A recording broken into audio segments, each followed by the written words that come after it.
Bonsoir à tous. La semaine dernière, l'île d'Anjouan aux Comores a été le théâtre d'affrontements entre des insurgés armés et les militaires comoriens, ce qui aurait donc dû être un mouvement de contestation du régime Azali Assoumani a tourné à une situation quasi insurrectionnelle. Aujourd'hui, le calme semble en tout cas revenu, mais la tension persiste entre l'opposition d'un côté et la mouvance présidentielle de l'autre, avec à sa tête évidemment le président Azali Assoumani. Pour parler de la crise comorienne, nous recevons ce soir un des porte-parole de la mouvance présidentielle. Il est aussi le conseiller politique de l'ambassade des Comores ici à Paris en France. Mouni Abdou, bonsoir. Bonsoir. Merci d'avoir accepté notre invitation. J'ai vu que le président Azali s'était rendu sur l'île d'Anjouan finalement. C'est ça? C'est ça, oui. À quoi cela a servi, cette visite sur l'île d'Anjouan? Il s'ennuyait dans son palais? Pas du tout. C'est un homme du terrain. Oui. Il pense à son peuple. Il est parti à Anjouan pour rassurer aux Anjouanais, surtout les gens de la Médina, oui, de Moutsamoudou, que la situation est prise en main par rapport aux rebelles qui se sont lancés à cette insurrection. Oui. Donc le président Azali s'est déplacé, comme il l'a dit lui-même. Oui. Vous êtes bien renseigné que moi, bien sûr. Il est parti rassurer à la population oui, que la situation elle est maîtrisée, elle est stable et que le peuple, la population d'Anjouan ne doit pas avoir peur. Ce n'était pas pour aller narguer les gens là-bas, non? Ah non, c'est pas question de larguer, c'est pas dans ces méthodes. Ah oui? C'était parti. Bon, personnellement, mettez-vous à la place du président Azali. Oui. Si après cette insurrection, si après le travail remarquable fait par les militaires avec du professionnalisme, oui, dont je salue le travail qu'ils oui, ont fait, oui, s'il est resté au palais de Bedi Salam, que diraient les gens? Bon, on dirait que bon, le président s'est enterré dans son palais, il ne veut pas bouger. Donc, il a voulu partir en juin oui, pour rassurer aux Anjouanais oui, que la situation est stable oui, et pour le rassurer du soutien du gouvernement et de son soutien personnel pour protéger les Anjouanais. Monsieur Mouini, Oui. à vrai dire, si la situation était si catastrophique, si on tirait de partout comme on l'a entendu, s'il y avait des hommes armés très dangereux qui menaçaient la sécurité du pays, je ne suis pas sûr que votre président se serait déplacé dans ces conditions aussi librement dans la Médina, non? Vous me surprenez, cher ami. Je vous pose une question, je veux juste comprendre ce qui se passe. Vous vous rappelez de ce qui s'est passé ici au Bataclan? Le président François Hollande, avec tout ce qu'il y avait là-bas, avec les terroristes qui avaient pris des gens en otage, il s'est déplacé à l'insu des conseils sécuritaires qu'on lui a donnés pour se déplacer, pour montrer. Il a fait du sang-froid, il est parti sur place. Quelles que soient les circonstances, je suis certain que le président Azali, oui, connaissant sa détermination, oui, il allait se déplacer, cher ami. Oui. Donc, c'est pas parce que... Sa détermination à écraser ses adversaires, sa détermination à protéger son peuple. Oui. Il faut faire la différence entre écraser son peuple et protéger son peuple. Et lui, en l'occurrence, là, il écrase son peuple ou il le protège? Il le protège, il n'écrase pas son peuple. Dis-moi, aucun pays au monde qui verrait des gens, ce qu'on appelle, que vous appelez des rebelles. Oui. Moi, je peux aller très loin. Quand j'ai appris ce que le procureur de la République a dit hier, oui, qu'il a trouvé des munitions, oui, qu'il a trouvé des armes, oui, oui, ils ont voulu piéger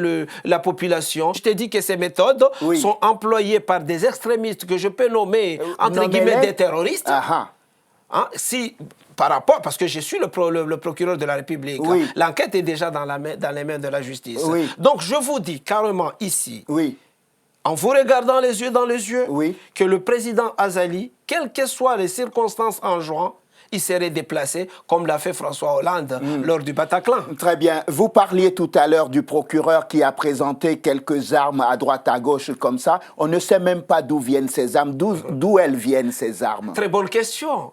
Moi-même, je me pose la question. Aha. Et c'est la question du procureur, et c'est la question de la justice. D'où viennent ces armes? Tout le monde se pose la question. D'où viennent ces armes? Là, vous me rejoignez quand même. Non, je vous pose la question. Bon. Vous qui enquêtez, qui êtes proche du pouvoir, vous devez savoir d'où viennent ces armes, non? Non. Quand l'enquête oui, est dans les mains de la justice, oui, je ne peux pas parler au nom de la justice. Aha. Je vous dis que la justice suit son cours. Donc, ils sont en train d'enquêter. Oui. Donc les armes, pour vous répondre, Oui, cher mais ami. où est-ce qu'on les a trouvées? On marchait dans les rues, on a trouvé les armes, on les a quand même trouvées quelque part chez quelqu'un, ou on les a pris chez quelqu'un quand même. Bien sûr, les armes ne poussent pas comme des champignons dans la rue. Ah, là, maintenant, vous avez déplacé la question, si je ne me trompe pas. Vous me demandez Oui. où proviennent d'où les armes. Oui, c'est ce que Je vous dis que c'est la question de la justice. Maintenant, on les a retrouvés où? Oui. On les a retrouvés dans la Médina, dans des endroits cachés quelque part par les rebelles. Ah oui, par les rebelles. Ben oui. Mais pourquoi on ne nous a pas présenté un seul rebelle? Qu'est-ce qu'il y a? Ils les ont planqués et puis ils se sont évaporés comme l'air, comme ça. Ah, la question, elle est là. On parle qu'ils se sont évaporés, on parle qu'il y a des complices, et c'est là où l'enquête est très intéressante. Ah ah. De savoir, ils sont où les rebelles? Ils sont passés par où? Peut-être dans l'imagination du gouvernement, non? Ben, et quand vous parlez de l'imagination, là, un peu de respect à ces forces de l'ordre qui ont risqué de leur vie pour sauver des humains. Il n'y en a pas un seul qui a été blessé, par exemple. Qui? Un seul des militaires, non? Non, le procureur nous a dit qu'il y a 6 militaires, il y a 2 morts, Oui. et il y a 6 blessés, dont des militaires qui se trouvent maintenant à l'hôpital militaire à Moroni, au centre de... Ils se sont tirés dessus ou bien ce sont les fantômes rebelles qui leur ont tiré dessus? Ben, écoutez, l'enquête, il nous a dit que l'enquête est en cours. Oui. Ils sont blessés. Ils sont à l'hôpital militaire. Maintenant, l'enquête va établir les circonstances. Je crois que le gouverneur de l'île d'Anjouan est en résidence surveillée. Effectivement, oui. Qu'est-ce qui lui est reproché? Ben, le procureur de la République l'a dit lui-même hier. Qu'il y a des faits qui font que le gouverneur est impliqué tout en bénéficiant de ce qu'on appelle la présomption d'innocence. Très bien. Que vous aimez trop, vous les journalistes, à dire ça. Ah oui, Donc, pourquoi? Parce qu'il n'est pas innocent?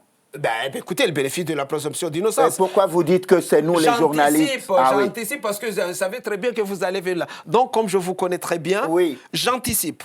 Donc, il est en résidence surveillée. Pourquoi? Qu'est-ce qu'on lui reproche? On lui reproche comme quoi, le procureur nous a bien dit, je reviens toujours sur le procureur, hein. Je ne suis pas là pour inventer, tout le monde a su le procureur hier pendant 50 minutes. Hein. Comme quoi, il était parmi, on lui reproche qu'il a été derrière cette insurrection. Et l'enquête va déterminer tout. Oui, bien sûr, le procureur arrive et comme par hasard, il sait déjà que le gouverneur de l'île d'Anjouan, qui est un opposant, soit dit en passant d'ailleurs, mais ça, ce n'est pas important, il aurait armé les invisibles qui combattent l'armée comorienne. Il y a quelque chose de troublant dans ces révélations. Je suis très satisfait que vous arriviez à lire dans les pensées du procureur, à interpréter ce qu'il a dit. Mais tout ce que je peux vous dire, le procureur a clairement dit qu'il y a des éléments qui sont là, qui prouvent que le gouverneur d'Anjouan est impliqué dans cette rébellion. Dont on n'a jamais vu un seul visage d'un rebelle. On est d'accord, on a juste vu des armes. D'ailleurs, j'ai été très troublé lorsque le procureur nous a présenté des armes. Pour ce que je sais, peut-être que vous allez me rectifier et que le droit n'est pas le même que dans votre pays. Lorsqu'on fait des saisies, dans le cas d'une enquête comme celle-là, en général, les éléments de preuve qui sont présentés sont sous scellés. J'ai vu des hommes manipuler les armes, les montrer à la face du monde en les touchant comme ça. Comment voulez-vous qu'ensuite l'enquête soit crédible? Vous savez très bien que je ne suis pas juriste. Oui. Et le droit, on peut le lire de la manière, j'ai dit que chacun peut lire, peut faire la lecture qu'il a envie de faire. Vous avez dit que dans d'autres pays, vous l'avez pas vu, que les choses, il faut que ça soit élément scellé. de preuve saisi dans le cadre d'une enquête fait l'objet de procès verbal et est mis sous scellé.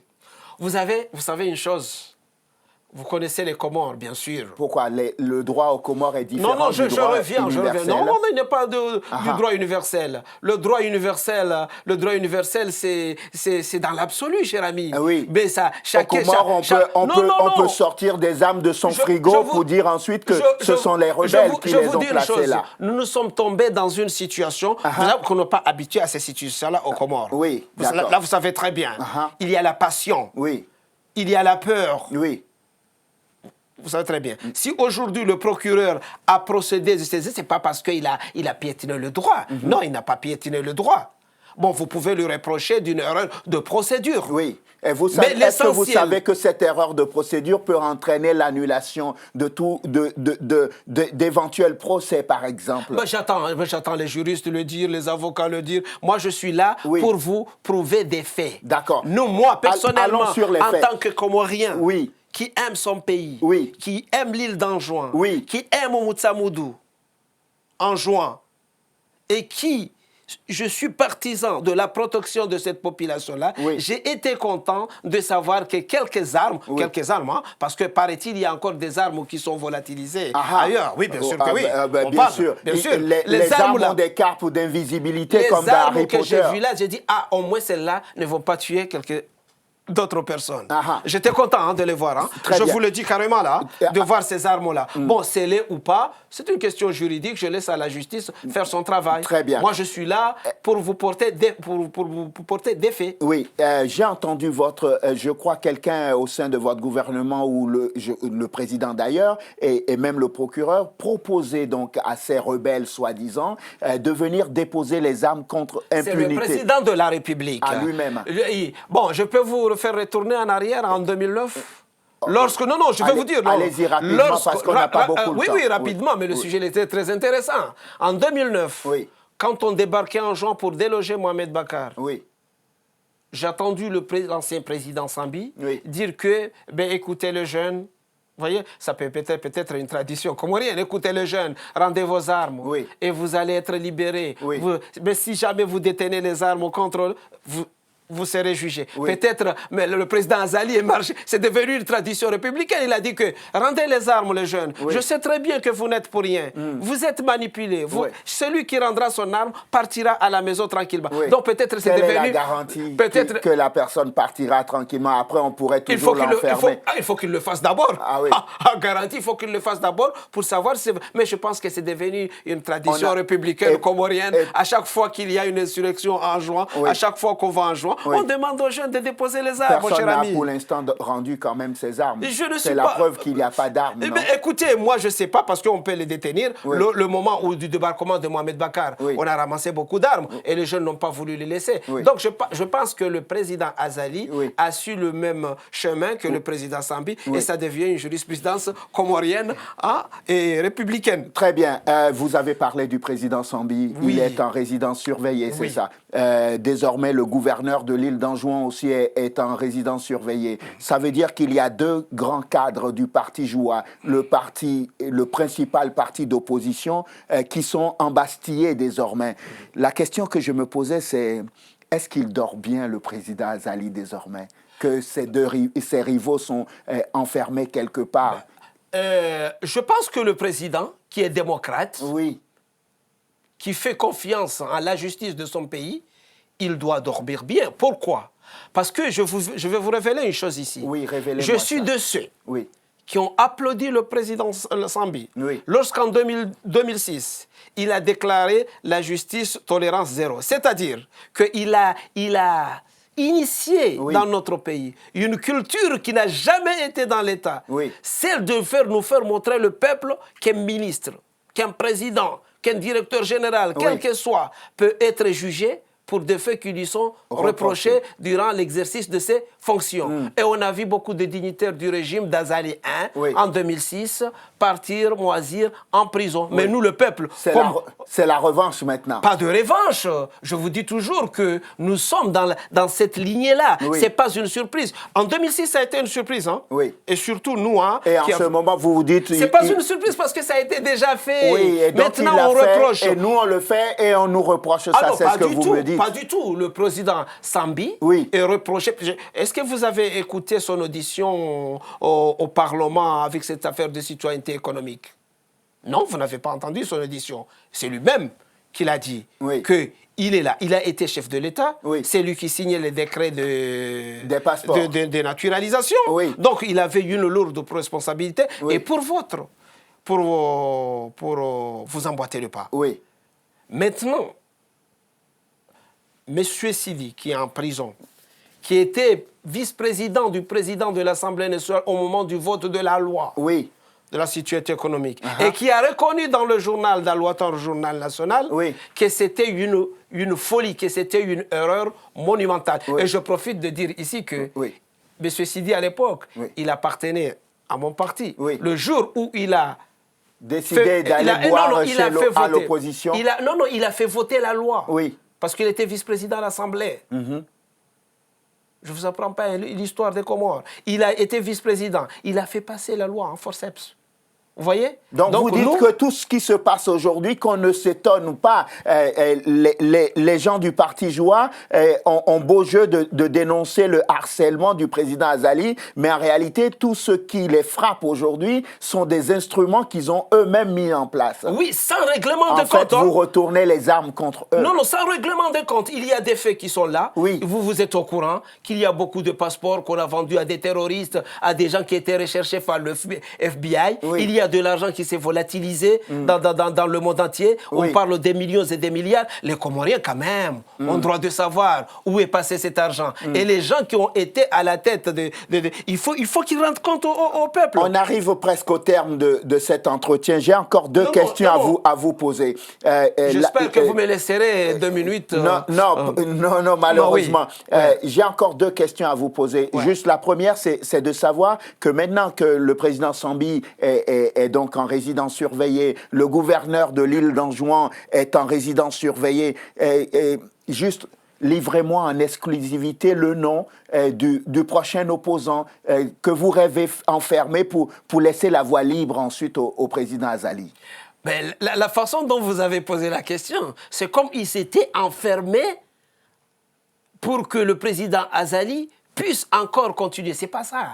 Il y a des faits qui leur sont reprochés. Même le président Azali, lui, il est allé très loin. Parce que quand il était, je me rappelle à Azali, il a enfermé des directeurs généraux de son propre régime. Parce qu'ils étaient reprochés, il y a des faits qui leur ont été reprochés. Maintenant, toute personne, quel que soit, tout citoyen n'est pas à l'abri quand il commet une erreur ou une erreur grave par rapport à son pays, par rapport aux responsabilités qui sont les siennes. Et puis, je profite de vous dire une chose. On va conclure. Oui, vous vous intéressez trop sur le fait d'Anjouan. Mais vous ne m'avez pas posé une question très importante sur le quotidien du Comorien. Parce que là, on est dans la politique politicienne. Oui, je veux vous dire là.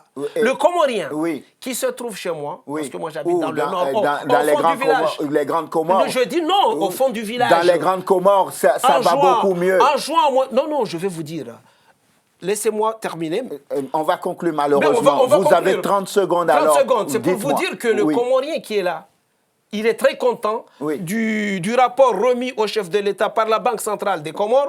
Notre taux de croissance est à 3%. Et c'est grâce à l'offre énergétique, grâce aux investissements. Maintenant, on est à 500 km de route dans les 2 ans. Donc, le Comorien qui est loin dans le village, qu'est-ce qu'il a envie? Dans les grandes Comores, vous voulez dire? Non, je dis qui est loin dans les villages. Le Comorien, je dis bien le Comorien, qui est loin dans les villages. À Sima, en Jouan, à Mledjele, à Moéli, à Bangwakouni, c'est pas où, en Grande Comore.